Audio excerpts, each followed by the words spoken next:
Ilia Topuria, 4e round contre Josh Emmett. Un des juges donne le 10-7. Et c'est extrêmement rare en MMA. Pour vous dire, à l'UFC, il n'y en a eu que 4 des rounds où un juge a donné 17. Il n'y a jamais eu à un moment un round où les 3 juges ont été unanimes et ont tous donné 17. Chaque fois que c'est arrivé, 2 juges ont donné 18 et un juge a donné le 17. Alors, je sais que les gens vont être intrigués. Ils vont vouloir aller voir les 4 occurrences des 17. Bon, et on a déjà tous vu celui de ce week-end, évidemment. C'est pour ça que j'en parle dans cette vidéo. Mais à la fin de la vidéo, je donnerai les 3 autres occurrences que le 4e round entre Ilia Topuria et Josh Emmett. Avant ça, je voulais juste faire un petit récap de comment est-ce qu'on score un round et comment on score un combat.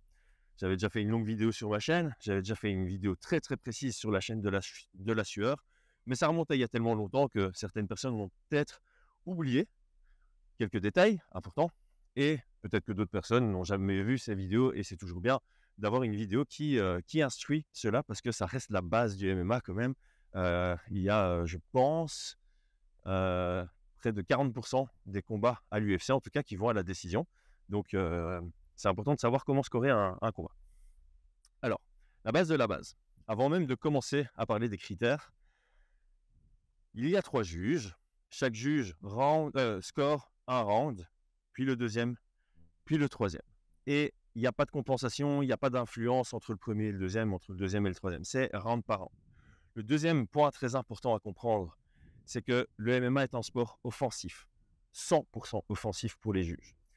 Un juge ne va jamais, jamais, jamais considérer une action défensive dans son scoring. Donc, un juge ne va jamais réfléchir en disant « Ah tiens, combattant A, il a super bien défendu 3 takedowns, il a une bonne responsabilité défensive debout dans ce round-ci, et en plus de ça, il est sorti d'une guillotine. Ou franchement, je vais le mettre gagnant de ce round. » Non, c'est pas comme ça que ça fonctionne. Les actions défensives sont considérées comme des actions qui te permettent de rester dans le combat ou de rester dans le combat dans une position intéressante. Donc, on considère que ce qu'il y a d'offensif chez les deux athlètes. Maintenant qu'on a bien compris ça, la grande confusion du scoring. La grande confusion du scoring, c'est les 3 critères. Tout le monde sait qu'il y a 3 critères à considérer, mais les gens pensent qu'on doit considérer un peu des 3.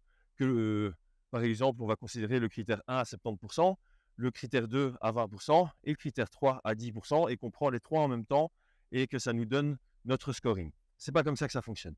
C'est séquentiel. Et ça, c'est extrêmement important à comprendre, surtout quand on débat en ligne. On considère le critère numéro 1.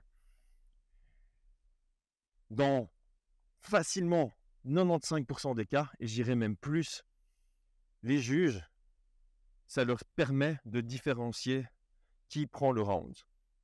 D'ailleurs, c'est noté dans les critères. La moindre petite différence est suffisante pour ne pas considérer que c'est une égalité. Les juges, on leur dit vraiment le 10-10, ça ne doit pas arriver. C'est extrêmement, extrêmement rare. Donc, si dans un rare cas où on considère que le premier critère est à égalité, c'est à ce moment-là qu'on va considérer le deuxième. Et le troisième, on va aller le regarder uniquement si on a considéré que le premier critère est à égalité et que le deuxième critère est également à égalité, alors on regarde le troisième. Maintenant, quels sont ces critères? Alors, le critère numéro 1, celui qu'on regarde en premier, est celui qui va décider qui gagne le round dans plus de 95% des rounds. Et je n'ai pas été regardé, hein, je dis 95%, il n'y a pas de traçabilité là-dessus, mais vous pouvez parler à n'importe quel juge, je pense qu'ils vous diront tous la même chose, que c'est extrêmement, extrêmement rare de devoir aller regarder le deuxième critère. Bref, ce premier critère, c'est ce qu'on appelle effective striking and effective grappling. On considère évidemment les deux. On ne veut pas donner d'avantage au pied-point ou à la lutte. Et c'est là la difficulté, parce que tout ce qui est grappling, il y a moins de frappes, hein, à part le ground pound, que sur l'aspect pied-point, et vice-versa, sur l'aspect pied-point, il y a beaucoup moins de phases de préhension que dans l'aspect grappling. Donc là, il y a toute une difficulté de savoir mixer, matcher les deux, et qu'est-ce qui pèse plus par rapport à l'autre. Donc ici, on ne parle pas de dégâts pour effective, on parle d'impact. C'est ça qui permet de comparer les deux. Donc, évidemment, les impacts c'est les frappes, tout ce qui est dégâts physiques, tout ce qui fait mal, évidemment. Mais il y a aussi tout ce qui impacte le mental, la fatigue, la capacité à l'adversaire à continuer son combat avec autant de qualité. Donc, c'est pour ça qu'une phase au sol, où tu as un combattant qui est au-dessus, qui met une grosse pression, qui passe la garde, qui passe les positions, qui menace avec des soumissions, on va considérer que c'est très impactant parce que c'est fatigant physiquement, c'est fatigant mentalement. On se rapproche de la fin du combat. Ça puise l'énergie, ça puise le mental de l'adversaire. Et donc, ça peut être comparé à des frappes debout qui font mal. Donc, tout ce qui est efficient en pied-point et en grappling, c'est ça le premier critère. Un petit détail qui a toute son importance, c'est que l'impact cumulé a moins de poids que l'impact immédiat. Qu'est-ce qu'on entend par là? Je vais donner un bête exemple. Un gros overhand, un seul gros overhand qui met un knockdown, ça va peser bien plus lourd dans la balance que 10 low kicks, mais qui ne claquent pas. Tu vois, les petits low kicks où ça touche et ça ressort. C'est pour différencier, évidemment, ce qui rapproche le plus de la fin du combat. Évidemment, une grosse frappe va plus vite mettre KO qu'une multitude de low kicks va forcer l'arbitre à arrêter le combat. Et donc, clairement, le MMA est scoré comme ça. C'est la recherche du finish doit être considérée. Donc, toutes les actions offensives qui permettent à un athlète de se rapprocher dangereusement de la fin du combat, ça va mieux scorer. Donc, une tentative de soumission, même si le gars sort et respect au gars qui est sorti, et au final, tu es sorti de la soumission, tu reviens dans une situation non dangereuse. Le fait que ton adversaire ait été si proche de finir le combat, ça score beaucoup. Une tentative de soumission où les gens se disent « ça va être chaud », ça score beaucoup, presque comme un knockdown. Comme le knockdown où tu dis « waouh, il y a presque KO, il peut le finaliser par TKO ». Si le gars, finalement, il récupère ses esprits, c'est un peu comme une soumission ratée, tu vois. Tu te dis « bon, la pluie est passée », même si, et c'est là où c'est toujours difficile à comprendre, voilà, après un knockdown, tu te dis « ok, le mec, il récupère pas 100% de ses esprits », alors que quand tu sors d'une guillotine, voilà, tu es un peu fatigué. Et c'est pour ça que c'est indiqué dans les critères que on ne parle pas de dégâts, on ne parle plus de dégâts pour arrêter ces confusions, on parle d'impact. Bref, maintenant que ça c'est bien compris, sur ce critère 1, comme je le disais, la majorité des rounds peuvent être différenciés. S'il y a une petite différence, j'invente, pour vous donner un bête exemple, les deux combattants s'échangent que des jabs, et les jabs ont exactement la même puissance, même si on est à 50 d'un côté et 51 de l'autre, et tu te dis, ouais, proportionnellement, c'est kiff-kiff, c'est la même chose, on pousse les juges à dire non, tu donnes le round à celui qui en a mis 51. That's it. Ok. Donc, si maintenant on est dans une rare occurrence où le premier critère, on considère que c'est égalité, on va avoir le deuxième critère. Le deuxième critère, c'est l'agressivité efficace. Donc, le mot efficace est très important ici parce que on considère ce deuxième critère, c'est celui qui a le plus d'intention de finir le combat, mais qui est efficace avec ses intentions. Parce que tu peux voir quelqu'un qui met la pression, qui court après son adversaire, qui envoie des gros overhands, mais il n'y a rien qui touche. Et sa pression, elle ne fonctionne pas parce que l'autre, il n'a pas de mal à garder de l'espace derrière lui. Ce ne sera pas considéré comme efficace. Donc ça, c'est très important. C'est celui qui a le plus d'intention de finir le combat, mais qui arrive aussi à ses fins, en quelque sorte, avec ses intentions. Voilà, je ne vais pas passer plus en détail ce deuxième critère parce que c'est rare qu'on aille dedans.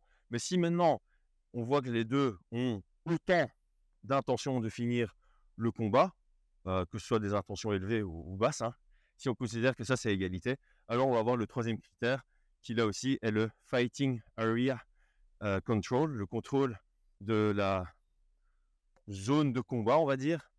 Et donc si c'est debout, généralement on va considérer que c'est celui qui prend le plus le centre, qui prend l'avantage dessus. Et si c'est au sol, c'est celui qui est au-dessus de son adversaire. Et ça, c'est très important. C'est pour ça que je dis que c'est très important. C'est le troisième critère. Parce qu'en fait, si tu es dans un combat où tu amènes ton adversaire directement au sol, tu es au-dessus, tu es dans sa garde, mais pendant tout le round, tu prends des coups de coude, le mec, il tente un triangle, il tente une clé de bras, et toi, tu sors, mais tu gardes le contrôle, mais tu fais rien de ce contrôle. Tu frappes pas, tu passes pas la garde. C'est l'autre qui va prendre le round. Parce que là, on est dans le premier critère. Maintenant, Si tu amènes ton adversaire au sol, tu restes dans sa garde, l'autre ne fait rien, toi tu ne fais rien, l'arbitre ne relève pas, le premier critère, en fait non, ben là ça se différencie déjà au premier critère parce qu'en fait, le fait que tu aies mis un takedown et que c'est l'action la plus marquante du round, c'est du effective grappling. Maintenant, on va faire autre chose.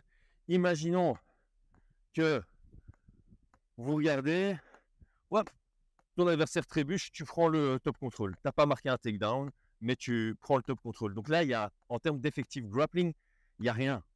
Il n'y a rien. Tu as été juste allé dans la garde de ton adversaire parce qu'il a trébuché.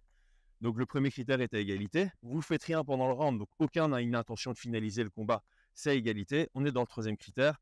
Bah, tu étais 4 minutes 59 en top control, l'autre était 4 minutes 59 en dessous de toi. C'est toi qui prends le round. Donc pour illustrer. Ok.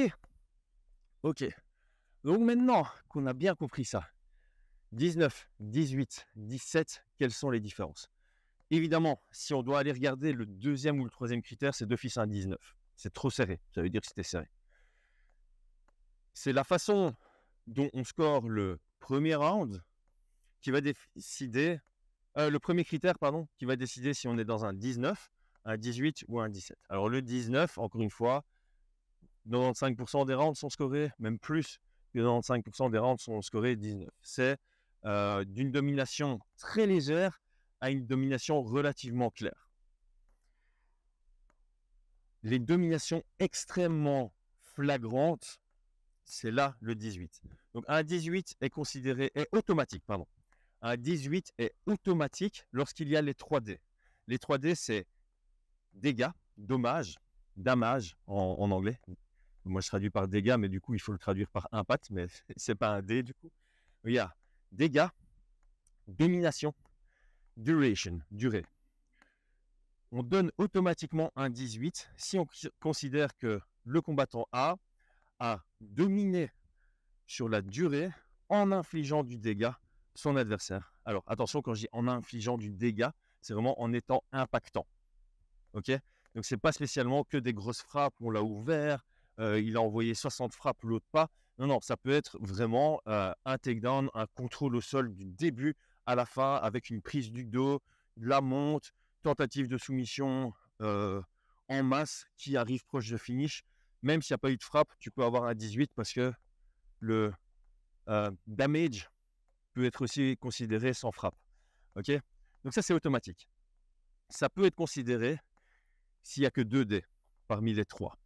Donc tu peux considérer un 18 si par exemple tu as une domination avec beaucoup de dégâts, mais pas spécialement sur la durée. Donc tu pourrais avoir un round où les 3 premières minutes, bah, c'est un peu égalité, voilà, je touche, tu touches, je touche, tu touches, mais sur les 2 dernières minutes, j'ai envoyé un overhand, ça t'a envoyé au tapis, je t'envoie une pluie de hammer fist, j'ai tenté une soumission tout à la fin, c'est le win qui te sauve de la soumission, bah, le 18 peut être considéré alors qu'il n'y avait pas la durée, alors que je t'ai pas dominé sur les 5 minutes, je t'ai dominé à fond sur les 2 dernières minutes. Un juge peut alors considérer le 18. Et donc tu peux prendre 2 dés et dire ok, bon bah il n'y avait pas spécialement les dégâts, mais par contre pendant 5 minutes, le mec a surdominé dans les positions au sol et enfin voilà, dominé pendant 5 minutes, donc il y a les 2 dés, durée et domination. Un point très important par rapport à ça, c'est l'activité. Un juge peut donner le 18 aussi si un des 2 gars a été inactif. Donc, tu n'as pas besoin de dominer avec du dégât sur la durée pour avoir un 18. Tu peux juste passer le round en demi-garde, on va dire, mettre quelques petites frappes, mais il n'y a pas de gros dégâts, c'est pas submergent, c'est pas une grosse pression. Mais si ton adversaire est juste dans la demi-garde à essayer chaque fois de t'attraper la nuque et envoie aucune frappe et sort jamais les hanches et cherche même pas à améliorer sa position, à sortir en dessous, s'il a été complètement inactif et toi que tu as été un tout petit peu actif avec de la domination, le 18 est considéré. Donc ça, c'est important, parce que ça, les athlètes doivent bien comprendre, c'est dans la fatigue, il faut toujours montrer des signes d'activité, parce que l'inactivité peut vraiment être considérée pour passer du 19 au 18, même si l'adversaire n'est pas spécialement submergent. Ok, ça c'est pour le 18. Maintenant, le 17, comme je l'ai dit, c'est extrêmement rare. extrêmement rare. Le 17, c'est quand les 3 dés sont submergents. C'est comme ça que c'est défini. Il n'y a pas plus de précision que ça. Tu as quelqu'un qui, clairement, sur plus de 4 minutes des 5 minutes du round, chez les amateurs, 2 minutes 30 des 3 minutes, on va dire, donc vraiment sur la quasi-totalité du round ou sur la totalité du round, il a été massivement dominant. Il a été massivement dominant. Et en plus de ça, il y a vraiment de l'impact. Encore une fois, pour reprendre le dé, c'est du dégât. Même à partir de maintenant, dans la vidéo, tu comprends ce que je veux dire. Il faut vraiment qu'il y ait les 3, mais de manière extrême. C'est aussi simple que ça. Aussi simple que ça ou pas. Et c'est pour ça que la plupart des fois, les juges ne sont pas d'accord, parce qu'encore une fois, c'est très subjectif. Et c'est tellement rare que je pense que les juges sont aussi un peu frileux de les donner, potentiellement. Mais voilà. Alors, les 4 fois où c'est arrivé, il y a eu le premier round entre Forrest Petz, P-E-T-Z, contre Sammy Morgan. Il y a eu 2 knockdowns, il y a eu des grosses frappes au sol, il y a eu du gros contrôle au sol. Il y a eu le premier round entre Josh Emmett et Felipe Arantes. Là aussi, du knockdown, des frappes impactantes. L'autre est en plus un peu inactif. Donc, c'est arrivé là. Le round le plus connu, avant Ilia Topuria évidemment, le round le plus connu, c'est le tout premier round à l'UFC de Khamzat Chimaev. Khamzat Chimaev contre John Phillips, le premier round. Il y a aussi un des 3 juges qui lui octroie le 17. Et là, c'est clairement que du sol. Je pense qu'il shoot dans les jambes dans les 5 premières secondes. Et à partir de là, John Phillips ne s'est pas relevé une fois. Khamzat a été submergent, clairement, dans son grappling. Beaucoup de frappes, beaucoup de positions dominantes. Je pense même quelques menaces de soumission. Donc, on est facile. Enfin, les 4-17 qu'on a eu, c'est clairement des 18. Personne n'aurait hésité avec un 19. On est clairement sur des 18 clairs. Et après, il suffit de juger le côté submergent. Et puis, le 4e, c'était ce week-end, avec le 4e round de Ilia Topuria face à Josh Emmett. Et donc, oui, les 17 sont extrêmement rares. Il n'y en a eu que 4 à l'UFC. Je ne vous dis pas le nombre de rounds qu'il y a eu à l'UFC, mais donc sur le pourcentage, on est bien en dessous de 0,1%. Et Josh Emmett, il en a connu 2, et il en a connu des 2 côtés du 17. Il en a infligé un à Felipe Arantes, et il en a subi un ce week-end contre Ilia Topuria. Et pour l'anecdote, ça c'est d'ailleurs bizarre, c'est que les 17, c'est chaque fois en premier round, sauf pour Ilia Topuria, et qu'il n'y a eu qu'avec Khamzat Chimaev où il y a eu un finish après. On aurait tendance à dire que si ton premier round c'est un 17, tu devrais finaliser ton adversaire dans le 2e round. Et non, parce que que ce soit pour Forrest Petz, que ce soit pour Ilia Topuria, là c'est le 4e round, mais du coup on s'attendait peut-être à un finish dans le 5e, ou que ce soit pour Josh Emmett, ces combats-là sont allés à la décision. Il y a juste, comment il s'appelle maintenant, Khamzat, qui après le premier round dominant, il a su trouver son finish très tôt dans le 2e round. Alors, il y a un petit truc que quelqu'un m'a mis en commentaire sur Fight Minds, sur Twitter. Il a retrouvé une scorecard de Justin Gaethje contre Tony Ferguson, qui se finit dans le 5e round. Je pense qu'il reste 1 minute 30 dans le 5e round, quelque chose comme ça. Burdein arrête l'action parce qu'il en a trop vu.